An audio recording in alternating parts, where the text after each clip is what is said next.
Donald Trump है, वो जो जितने भी देशों के साथ उसका ट्रेड है, सबके ऊपर वो 20% जो है वो टैरिफ जो है वो ऑलमोस्ट लगाने वाला है। खासकर जो यूएस के ट्रेडिंग पार्टनर्स हैं, उनके साथ भी वो टैरिफ जो है वो 20% का लगाने वाला है। पूरी दुनिया में जब से डोनाल्ड ट्रम्प आया है, उसने सबके जो इम्पोर्ट है, जो अमेरिका में इम्पोर्ट करता है जहाँ-जहाँ से भी, उस पे वो 20% वो टैरिफ लगा रहा है।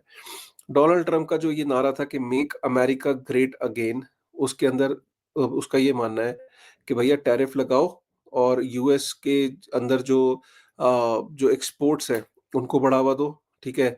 अब जब उस दूसरों पे वो टैरिफ लगा रहा है, अब जब उस पे कोई लगाने की कोशिश कर रहा है, तो वो उस पे डबल टैरिफ लगा रहा है। तो ये एक तरीके की यूएस की प्योर सेंस में एक डोमिनेंस है पूरी दुनिया पे।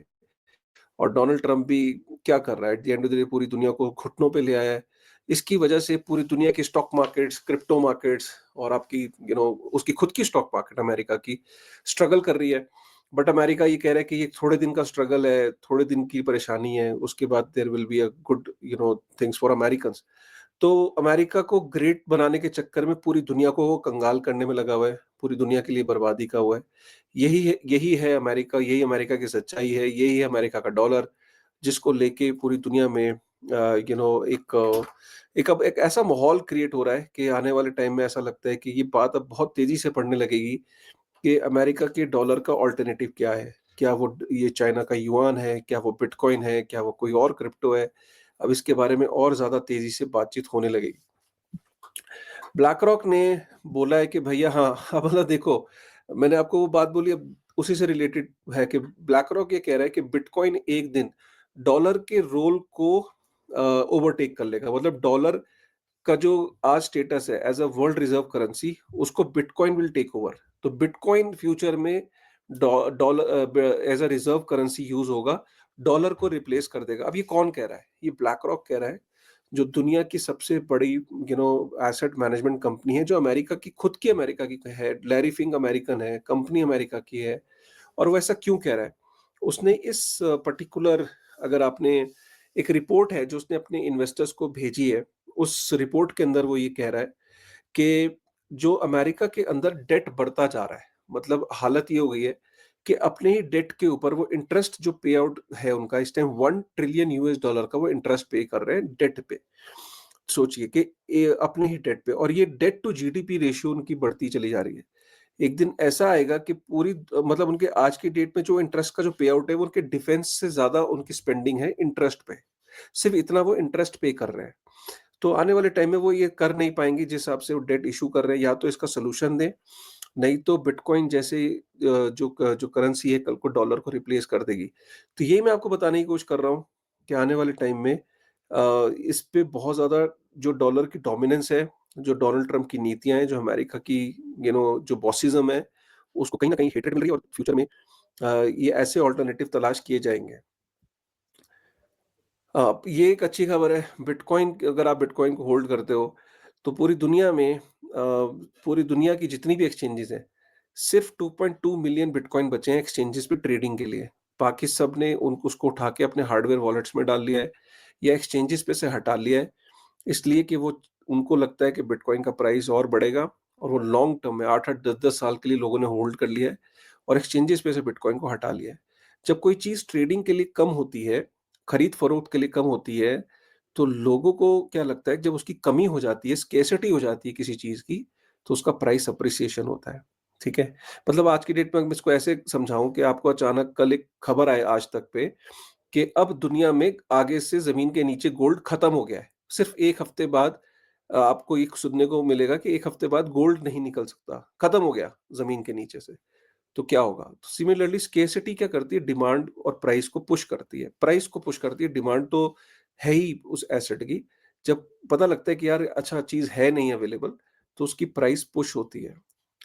उसके बाद अगर हम ये देखें कि जब से इलेक्शंस आए हैं, जब से इलेक्शंस हुए हैं अमेरिका के अंदर, सबसे ज़्यादा जो रिटर्न दिया है, वो बिटकॉइन ने दिया है। 5 नवंबर से अगर हम देखें, तो 22% का रिटर्न दिया है बिटकॉइन ने। गोल्ड ने रिटर्न दिया है 14% का, और स्टॉक मार्केट -3% लॉस में है। तो ये जो मैं आपको बताने की कोशिश करता हूँ, हमेशा मेरी वीडियोज़ में मैं हमेशा बात करता हूँ बिटकॉइन और गोल्ड। इन 2 एसेट्स की बात करता हूँ, ये कभी आपको डिसअपॉइंट नहीं करते हैं। और ये प्रूफ है कि 5 नवंबर से जब से इलेक्शन हुआ है, डिस्पाइट द फैक्ट कि सारी मार्केट क्रैश कर रही है, बिटकॉइन ने आपको 22% का रिटर्न दिया है और गोल्ड ने 14% का। जब से इलेक्शन आए, जब से डोनाल्ड ट्रंप आए।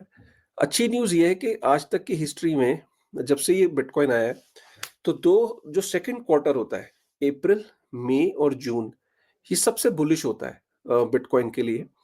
तो बिटकॉइन की क्वार्टर 2 सबसे बुलिश तो क्वार्टर 1 रहा है, लेकिन क्वार्टर 1 ने डिसअपॉइंट किया। लेकिन इस बार क्वार्टर 1 क्योंकि बुरा गया है, तो क्वार्टर 2 में एक्सपेक्ट कर रहे हैं कि अच्छा होगा। तो क्वार्टर 2 में एवरेज हमेशा बिटकॉइन ने जो रिटर्न दिया है, वो 26% का रिटर्न दिया है। So April, May, June could be bullish quarter for bitcoin. Japan के अंदर बिटकॉइन और क्रिप्टो एसेट्स को as a financial product treat करने की बात हो रही है कि जैसे म्यूचुअल फंड्स होते हैं, शेयर्स होते हैं, उसी तरीके से बिटकॉइन को ट्रीट किया जाए और बाकी क्रिप्टो को। गोल्ड की फिर मैं आपको बता रहा था कि गोल्ड का अगर हम देखें तो गोल्ड ने अपना ऑल टाइम हाई फिर से क्रॉस किया है और 3161 डॉलर पर आउंस, ये इस टाइम जो रेट हो गया है जो इंटरनेशनल मार्केट में। So gold has been performing really well, और क्योंकि टैरिफ वॉर चल रही है और द प्लाजा अकॉर्ड का अभी आप बोलोगे कि प्लाजा अकॉर्ड क्या होता है, इसके लिए मैं सेपरेट वीडियो बनाऊंगा। बट एक बहुत बड़ा फाइनेंशियल एक तरीके का एक इवेंट होने वाला है जिसकी बहुत बड़ी इंप्लीकेशंस होंगी गोल्ड पे और बिटकॉइन पे और फाइनेंशियल मार्केट्स पे। प्लाजा अकॉर्ड लास्ट टाइम 1985 में हुआ था, 85 या 75 में, I don't remember exactly. Plaza accord क्या था, प्लाजा अकॉर्ड के अंदर क्या-क्या हुआ था, पास्ट में अमेरिका ने प्लाजा अकॉर्ड के थ्रू क्या अचीव किया था और अब प्लाजा अकॉर्ड 2.0 आने वाला है। ये बहुत बड़ा मैक्रो इकोनॉमिक इवेंट है जिसकी मैं डिटेल में वीडियो बनाऊंगा कि प्लाजा अकॉर्ड था क्या। सिर्फ एक डेडिकेटेड वीडियो प्लाजा अकॉर्ड पे। उसके बाद हम देखें कि जिनके पास भी बिटकॉइन के ईटीएफ हैं, वो प्रॉफिट में रहे हैं, 17% प्रॉफिट में है। तो जब से ईटीएफ लॉन्च हुए हैं और वो अगर अभी तक होल्ड किया हुआ है उन्होंने, तो 17% का प्रॉफिट है वो बिटकॉइन ईटीएफ पे। इथेरियम की जो प्राइस जो फीस है, वो अपने ऑल टाइम लो पे चली गई है। अब लोग ये कह रहे हैं कि बेल्टूस की ज़रूरत क्या है, कि जब इथेरियम की जो गैस फीस है, ट्रांज़ैक्शन जो उस पे ट्रांज़ैक्शंस में जो इस्तेमाल होती है, वो अपने ऑल टाइम लो पे चली गई है। एक सीनेटर है अमेरिका के अंदर, वो ये कह रहे हैं कि जो रिटायरमेंट फंड्स हैं, उनको भी क्रिप्टो के अंदर इन्वेस्ट अलाउ कर देना चाहिए।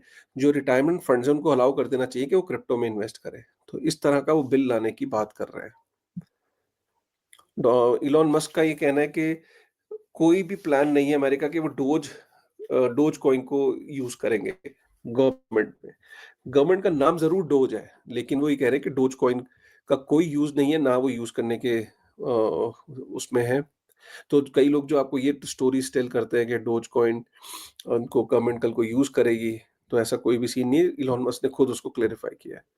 व्हाइट हाउस के अंदर ये डिस्कशंस बहुत तेज़ी से बढ़ रही हैं कि वो गोल्ड को सेल कर सकते हैं बिटकॉइन को बाय करने के लिए। तो इस तरह की बातचीत वहाँ पे